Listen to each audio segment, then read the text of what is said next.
How to fix if Bluetooth on and off button is missing in Windows 10 and 11. Hi everyone, it's Sophia to assist you today. Without any delay, let's jump right in. First, go to search bar and search for services. You'll find this kind of screen pop up.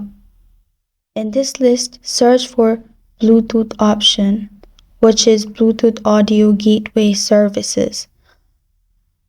Find the Bluetooth Audio Gateway, double click on it, then go to Properties. Here you'll find Startup Type. Make sure it's an automatic. Apply, then press on OK. Make sure you do the same thing with Bluetooth Support Service and Bluetooth User Service. After that, simply go to Settings and then click on Troubleshoot. In here, click on Additional Troubleshooters. After that, you'll find this kind of screen pop up. You'll find Bluetooth option. Click on Run the Troubleshooters. It is gonna detect problem. After it shows problem, click on Next and it will show you Resolving Problems. After that, you're good to go. And that's how you fix Bluetooth on and off button missing in Windows 10 and 11.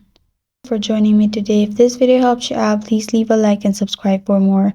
Got a question or want to suggest a topic? Comment below. I am Sophia signing off. Until next time.